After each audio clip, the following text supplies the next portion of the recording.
Hi, Koo. Hello, Debbie. It's good to see you. Good to Um, see you too.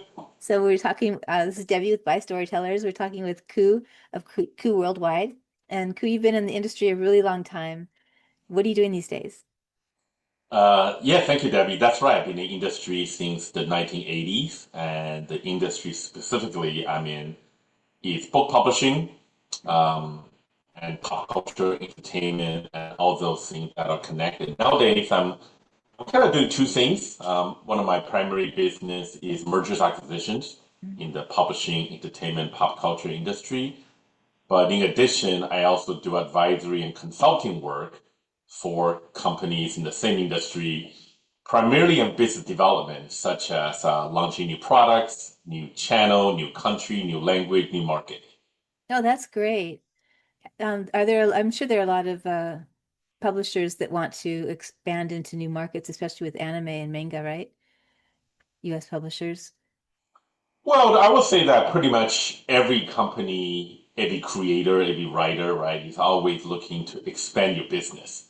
Hmm. It's just that you can be as specific and granular as you want, right? Because you can say, I want to grow my business. But what does that mean, right? That Yeah. can mean you can increase the audience. That can mean you can increase the dollar amount per audience or per visit. That can mean you want to increase engagement. That can mean you want to enter into a new channel. Like we're in the library market, but I want to get into the bookstore market or vice versa. You can be, I want to, right now I'm only English. How do I expand into French? You can be, you want to be in a new country or a new product line. Right now I'm in books. How do I get into toys? So the possibilities are really endless. The trick is to be specific in what do you want to do and why do you want to do it? And Hmm. do you know how to do it? And also do people want it? Uh-huh. And so your So consulting business helps with all of that because you've got so much experience. So a wealth of knowledge. So you can help with all of those things. the first thing to do is really to find out what the person wants. Hmm. Because that's a lot of time when a person or company come to me, a lot of time their first question is quite vague. Mm. Yeah, It I'm is sure. something like, hey, cool, I want to grow my business. I want to increase my business. And I'll be like, and the trick is always to get specificity, right? It's like, okay, Uh-huh. what do you mean? What's your timeline? What's your budget? What do you mean you're growing your business? Again, are you looking to grow an engagement, active users, dollar amount, all of the above? And then so the first trick is not just about, oh yeah, I can help you with that. It's really find out what they really want. Hmm. Sometimes they know, but oftentimes they don't. Hmm. Yeah, I'm sure. So, what is your biggest client these days? Is it bookstores, book publishers? Who are you talking to the most these days that needs the most help? Well, it's not about who needs the most help. It's kind of where my relationship, knowledge, and expertise lie, which is primarily publishing, not exclusively, Mm. but it's definitely, let's call it 80% is in the publishing space. The 20% other would include anything from movie, television, licensing, video games, retail, distribution, convention, sort of like everything else. Uh-huh. But about 80% of it is in publishing. Oh, that's nice. All right, so you do video games as well, consulting? Help people get their products into video games? Well, it's not just about getting the product into video game. Again, there's a lot of different, how do I say this? I'm trying to figure out how to answer your question because when you say do video game, it can mean 100 different things, Well, right? I mean, network, introducing them to the right gamers and talking to them about the industry and how they can transform their property into, let's say, a game or a toy or something like that. Do you help them with that kind of consulting as well? Right, because everybody wants something different, right? So, for example, let me give you an example. I just met with a Korean game publisher last week, and what they're looking for two things. They were looking to take their IP and expand it into other medium, Mhm. but they're also looking for other mediums IP to convert, adapt it into a game. So that's one example. Okay. But but to use a different example, I have another client in the Middle East who's looking for something completely different. Mhm. What they're looking for is for game developers or studio. to set up a design studio there. Hmm. And then what they will do is, they'll provide sort of space and certain expertise and some subsidies and so on and so on. There's 100 examples, but once again, the trick is everybody wants something different, Uh-huh. which is finding out what do people need and how can you help them. Oh, that's interesting. So, let's say did you help, I know you help comic book stores and bookstores too, right? Can you tell me a little bit about that? How you can help them to increase their business? Because with I know digital books are big, but I think with comic books, I think people want to actually see the publishing comic book. Don't you think? So I have not been directly involved, not at least not yet, in helping a bookstore or comic shop grow the business. My involvement so far with bookstore and comic shop is on the other side of it, which is helping them with financial assistance Ah, and also other kind of assistance such as scholarships and mental health. I do that by serving on a nonprofit board of the Book Industry Charitable Foundation, which is a nonprofit that basically gives cash grants, educational assistance, scholarship, and uh, paying for mental health services to help an employee or an owner of a bookstore or a comic shop that's going through some hard times. oh yeah, that's what I remember now. That's Okay. really lovely. How did you think of that idea? Is I that did an not think of idea? that idea. That organization has been around for 29 years, I want to say. Oh goodness. Yeah. Okay, that's So, awesome. so, so it's not my idea. Okay. So the comic book industry, let's look at that. What do you think? How do you see that it's going to keep going or growing? What are your take on the comic book industry? So, are you talking about comic shops or the No, the comic whole book industry overall? overall publishing and wait, a lot of the studios go to the comic book publishers for the media that they want to produce. But also it as a comic book creator and publisher, it's difficult to make money in the industry, but it still keeps going. And I know we have the big few that do most of the work. Then we have a lot of independent publishers and creators that have really good products too. So wondered what your thoughts were on the whole thing. That's a very broad question, but Sorry. I'll try to give a broad answer, which Okay. is that I think overall, exactly like you said, I think the current and the future of the comic book industry is very positive, very healthy for two reasons, right?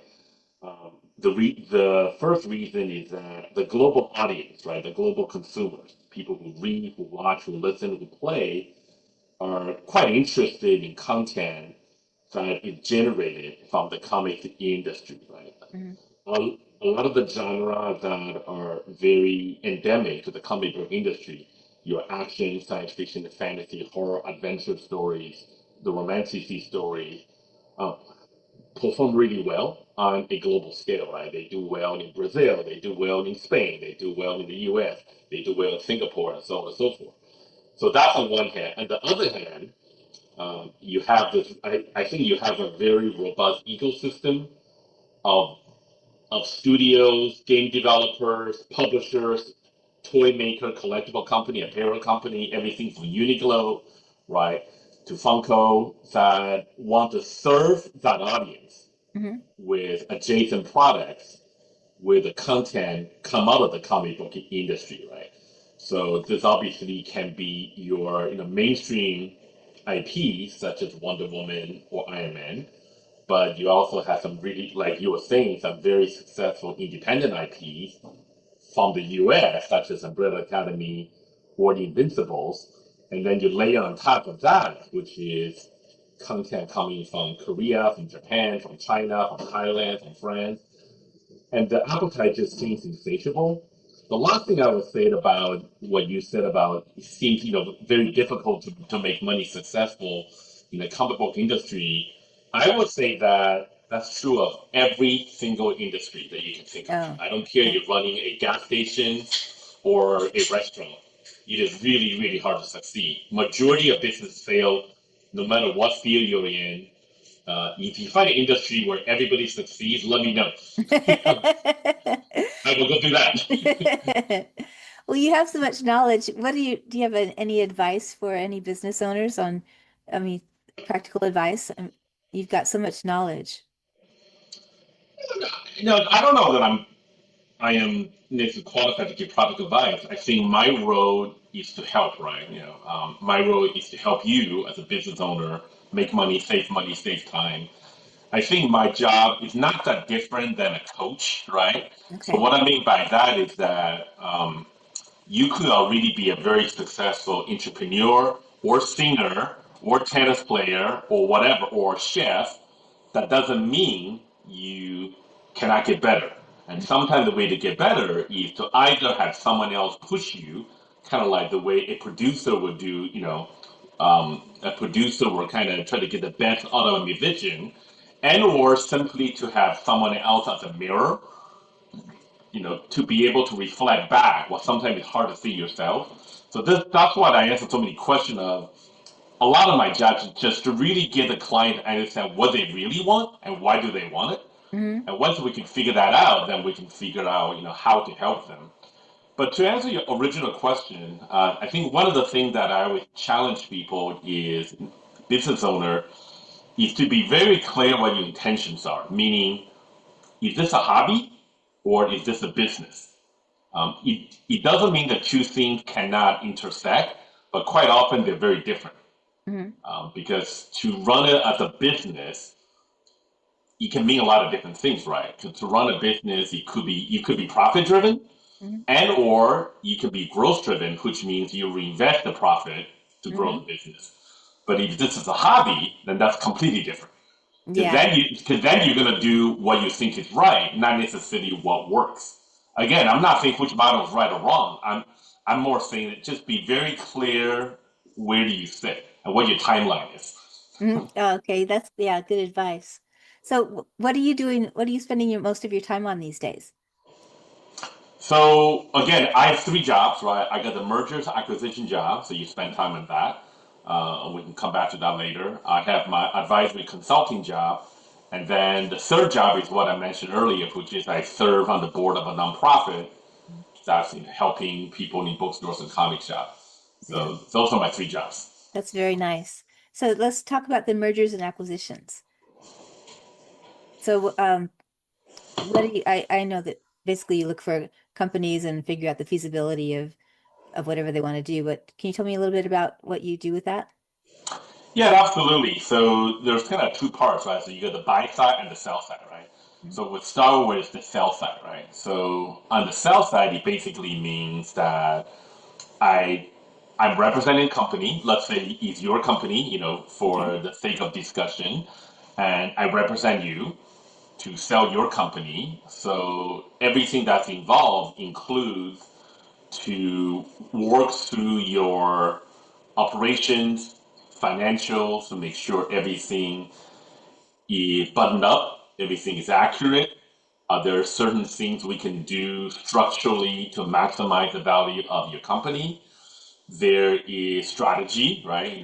Like how you're going to plan this whole thing out. In other words, again, if we're just having a conversation, are you ready to sell tomorrow? Or are you ready to sell in 3 years? Hmm. And when you sell, are you going to keep doing what you're doing? Are you going to retire? Are you going to do something else? Again, there's no Wow. set answers. Again, a lot of it is just really finding out what does the owner want to do. On top of that, then of course there's the marketing, right? Which is like, all right, you're ready to sell your company. Now we need to go find buyers. And the flip side is exactly the same because there's also working the buy side, right? So working the buy side is trying to figure out what the buyers are looking for, right? So Hmm. if there's a buyer that's looking to buy a publishing company, a restaurant, a cafe, a comic shop, a toy company, a convention, a distributor, again, it's the same list of questions, which is what is it exactly you want to do? Why? What's your budget? What's your timeline? How does this integrate into your strategy? One of the questions I always ask, like, where do you see yourself in 3 years? Hmm. I will ask the same question with the seller and the buyer. And then lastly, with the buyer, if the inverse of the same marketing as for the seller, Because sometimes I'll be talking to a buyer, and buyer would say, "Hey, I'm going to make stuff up. I'm looking for a romantic fantasy, a romantic publisher with like a really smart staff, editorial staff, who has finger on the pulse, is really part of the fan community, has a really good relationship with authors and agents, really understand the market, and they're kind of like at the 0 to 1 stage. And if we buy them, we can take them from 1 to 8. I'm just using that as Yeah. a very random example. So you talk to the buyer, again, you ask them 100 questions, why, and then eventually you arrive at a place that there is clarity what the buyer is looking for. Now you go find a seller, right? Okay. So to use an analogy, it's like you tell me what kind of house you want to buy, and let me go find you a house, right? Hmm. So so so to recap, there's working the sell side and then there's working the buy side. It's actually all the same questions, Okay. just one is selling, one is buying. Well, I'm really impressed with the whole picture ideas that you have because a lot of people that represent like a lot of brokers represent people in buying and selling. They don't have the practicality that you have and the whole picture view that you have. You're really taking in everything into consideration in representing these people. I find it very impressive. Well, thank you. I think that's the hard thing to do, right? I'm sure you understand this. Is to have empathy to see from everybody's point of view, Hmm. because that's what I keep repeating over and over and over again for the buyer and the seller in any business, right? This is consulting, this could be publishing a book. Is that what is everyone looking for? Hmm. What is everyone's interest? What is everyone's desired outcome? So we can find a good match Right, right. because your shared ambition has to align. Hmm. If they don't align, that's going to be a really really tough relationship. Yeah. Yeah, that's really great. That's So probably why you're so successful. You've been in this industry for so many years and everybody loves you. You're just, well everybody knows you and likes you. that's very kind of you to say. I will say that for anyone who's been doing something for a long time, you gain from experience, right? Another way to say it is you learn from your mistakes. Hmm. But you also learn by watching other people, right? You have mentors and you learn from smart people.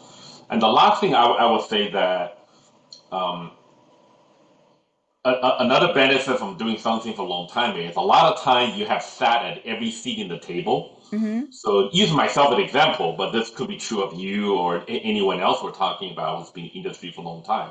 So I've sat in different chairs. I've been a publisher. I've been a retailer. I've been a distributor. I've been a convention company. Hmm. I've done licensing. I've done M&A, but I've done M&A from both sides, right? Yeah. So because like I work for a company where we're buying something, and then I work for the company where we're selling something. So in summary, because you sat in every chair in the table, you sort of understand what everyone is going through. So let me give you one last example. Like, one of my previous jobs was in licensing, which means that I have to work with all the rights holders, right? So for example, I work with a New Line and Peter Jackson and the Tolkien estate and the Lord of the Rings movies. And the point of that example is I understand the process. You have all these stakeholders. You got the movie studio, which is New Line Cinema. You have the Tolkien family, which is Christopher Tolkien at the time, and you have all the publishers involved, which is Houghton Mifflin, Random House, and HarperCollins. You got all these players involved, and each one of them really has not only a financial stake, but they also each have a stake to make sure everything is done correctly. Hmm. Like, for example, Peter Jackson has a vision Yeah. how a Lord of the Ring product or book should look. The movie studio has a vision. The publisher has, their own vision. So the point of this little caveat story is like once you understand, okay, why are they asking to make this change? Oh, it makes sense because Peter Jackson has a vision. Hmm. You may or may not agree with his vision, but at least you understand where he's coming from. So the point of that long story is now in my current job, when I get involved in a situation where you need licensor approval or rights holder approval, like, okay, you just go through that process, try to understand what do everyone really care about. Yeah. what's really important to them, and you try to make everyone happy. Yeah, non-judgmental, like no opinion on it. You just do it. That's awesome. Well, yeah, because people ask for something for a reason, right? Right. And sometimes you just have to dig a little deeper. Why do you want that to be read? Yeah. Yeah. Yeah. I'm not saying it shouldn't be read. I just want to understand. Yeah, exactly. Well, that's great. That's I mean, that's why you are what you are and everybody loves you and you're doing so great. So, I really appreciate you coming on to this like the second podcast that we have here Ah, too. no, this is fun. Thank you. Thank you so much. Anything I can do to help promote the industry, the writers, the artists, the publisher, the retailers. I mean, that's really my passion, right? Mhm. Is to help the industry get bigger. So, Yeah, me too. That's great. Well, I really appreciate you. Thank you so much for coming on, and I hope to talk to you again in the future. all right. Thank you so much for having All right. me. All right. Thank you, Thanks, Debbie. Q. All Bye. right. Bye-bye.